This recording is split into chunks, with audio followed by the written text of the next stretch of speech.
it going? My name is Tex. Hope you're doing okay today. Today in Tex Talks, I wanted to go through and talk about some of the phrases that you will hear from people and situations you will hear them in and how to handle them. And the importance of these phrases is sometimes people can be well-intentioned.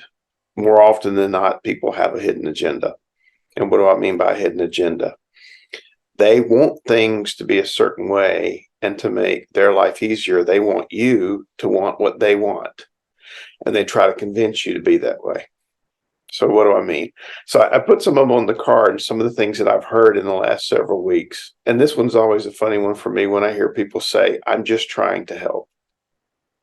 If you've watched my video on certain words I don't like, trying is one of those words that one says you're not going to do it, or you're not going to meet the mark, you're going to fail. People get mad at me sometimes, actually, when I say trying is not the same thing as doing. Again, going into the deeper meaning of that word, if you're helping, then you know you're helping, and to me that's assertive, and you discuss it openly. Trying to help is a way of sliding around words so that you don't actually show or say what it is you're actually trying to tell people. And many times the I'm just trying to help is coming from a place of I know better than you. And people go, what? And I said, well, you're basically telling the person you're stupid, I'm smart, I'll tell you what to do because you don't know what to do. The other one, I just want what's best for you.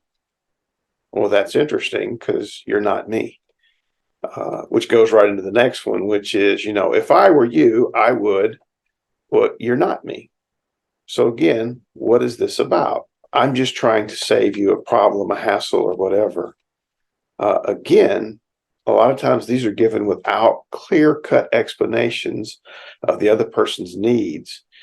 It's basically the one giving the advice is asserting their authority over the other person, or trying to basically, in a not so positive way, manipulate the other person into doing something. Sometimes it comes out just as a simple you should, and then they tell you what to do. I encourage people to think about those phrases you say. When I mention that, thinking about what you say, a lot of times we have fillers, and instead of being able to slow down our speech and speak clearly, we have the fillers of well, some people have catchphrases they keep throwing in there. To be honest, I've actually taken to the point now where when people tell me, well, to be honest, I'm like, no, please lie to me. I enjoy it.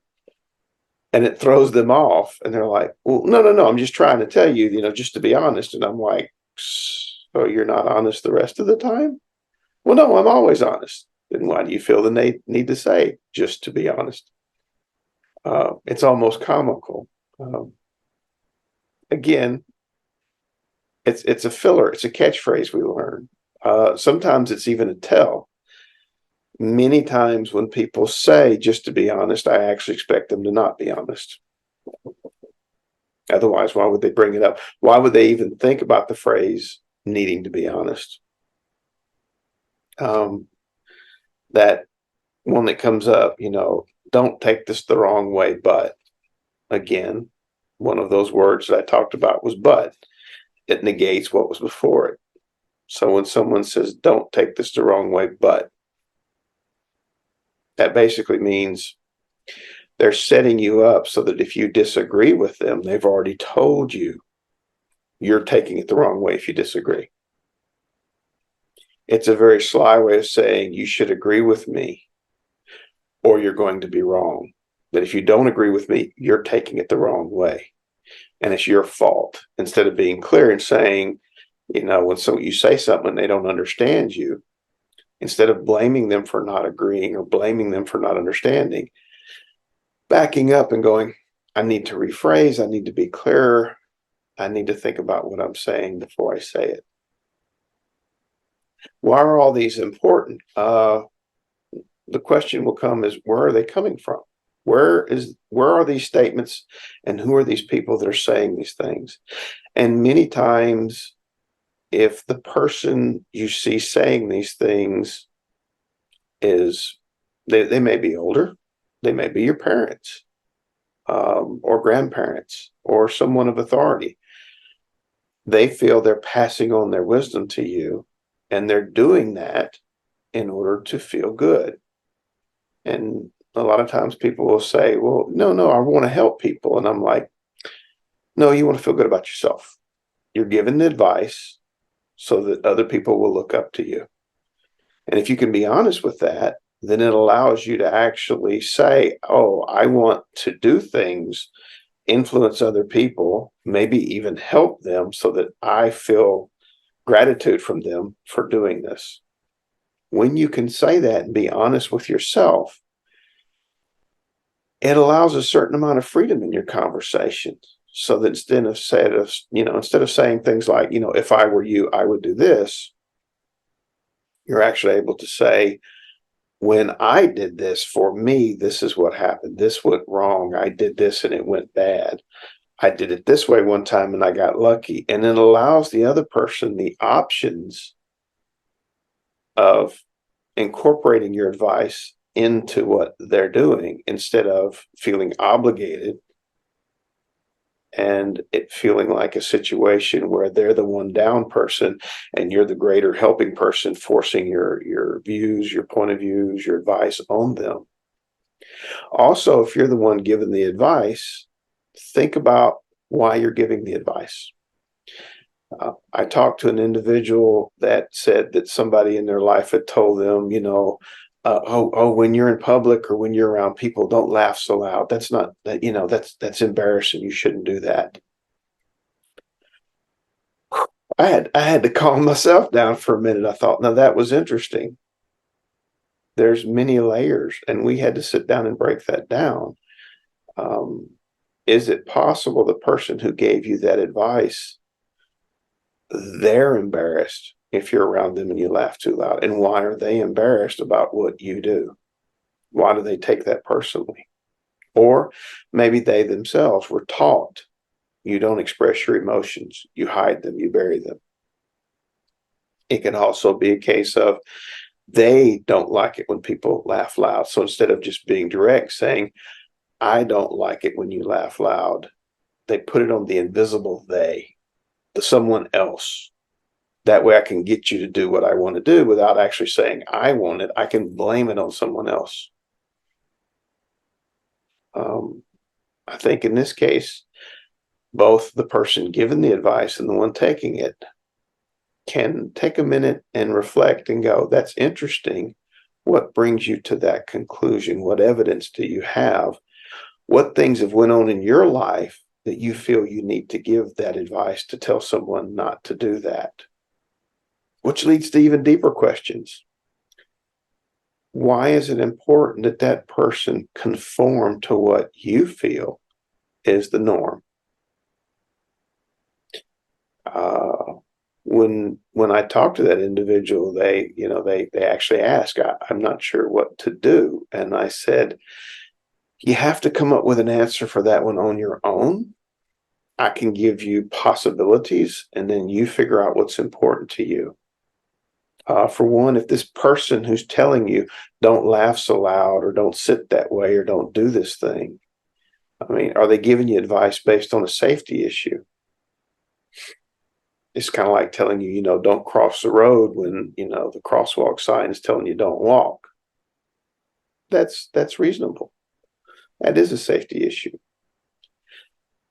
Don't laugh too loud or talk too loud or smile too much. That's not necessarily a safety issue.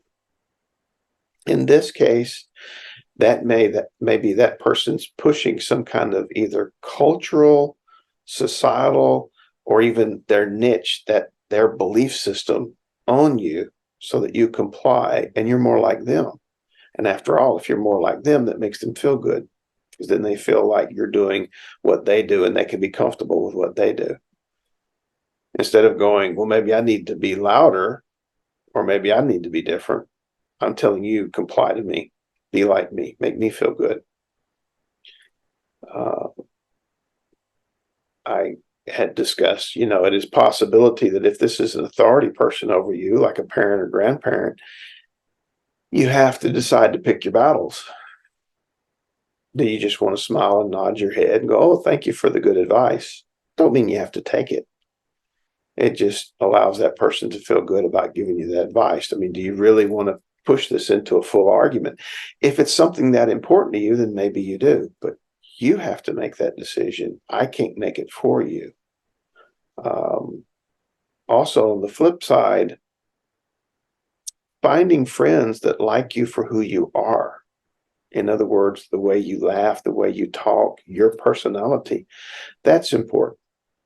That's your support network. Going out and creating your own group of family or friends that are people that you want to be around and that want to be around you and that you enjoy each other. That's important. Instead of conforming to a way that's not you, so that these people will be around you. Because it ended with the deeper question: would you rather pretend to be somebody that you're not in order to get people to be around you? And do you really want to be around those people that only really like and appreciate you when you conform to what they want, when you pretend to be who they want you to be, and not be your genuine, real, deeper self? And that's a decision I can't make for you. You have to figure that out for yourself.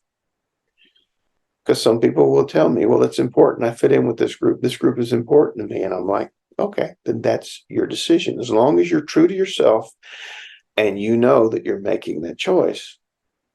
I mean, that's my only advice.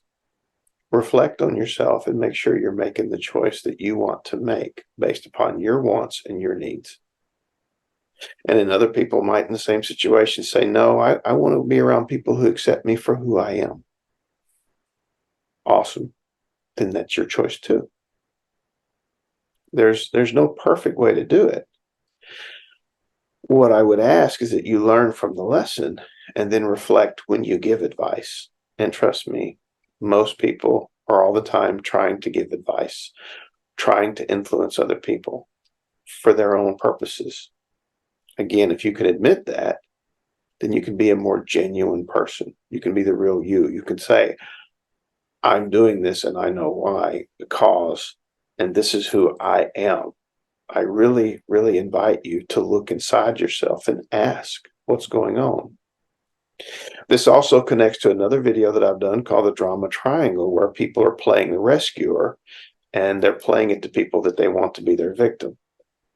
In other words, in the drama triangle, some people feel good in that one-up position because they're rescuing you. They come to you, they talk to you and tell you, what to do. They're helping you. And they're doing it in this disguise of, I know what's best for you, so I'm doing this for you, or I'm helping you. When the truth of the matter is, I'm doing this because I want to feel better about myself. It makes me feel good to have other people look up to me, to think that I have the good advice, to admire me, or to, comply with what I want or be like me. When you're able to start doing that, then you realize that you can change that slightly. That's when you start to actually talk to people to find out what it is they want, and if they even want your advice. Then you don't have to tell them you're doing it for their own good, or you're looking out for them, or you want what's best for them, or you're only trying to help them. Instead, you can say, I feel good when I help people. Do you need any advice that I might be able to help with? Let me ask more questions. Let me find out what you really want. Again, taking that situation of telling someone, don't laugh so loud. That's the equivalent of telling somebody, you're wrong. Who you are as a person is wrong. And if you want other people to like you, you need to be a fake you. Pretend to be someone else. Then that way people will like the fake you, and it'll make you feel better. Now, put that one under a microscope and look at it. Doesn't feel so good, does it? So, again, I encourage people on both ends of this to look at it. When someone gives you advice and they puts in those setup phrases are a sign right there that something's coming down the pike. Literally, when you hear someone say, you're not going to like this, you're not going to want to hear this, you know something's coming down the pike. That's a setup phrase. Or on the flip side, when you tell somebody, what? Why are you giving me this advice? Oh, I'm doing it for your own good. Question that. Really? Did you ask for the advice? That's a hint right there. People who are advising you without at least checking in to see if you want the advice, that's a clue. And I invite you to investigate those things in yourself, to look and think about what it is you're hearing, what people are saying, and to ask questions. Reflect. Reflect on yourself. Reflect on what's going on. Watch the patterns. Okay? I hope that helps you some when you're listening to conversations, and see if you can sit around someday and just hear a conversation or see someone that's talking to you or to someone next to you, and listen to the words that are going on and listen to the catchphrases they're throwing in there, and ask yourself, what is really happening?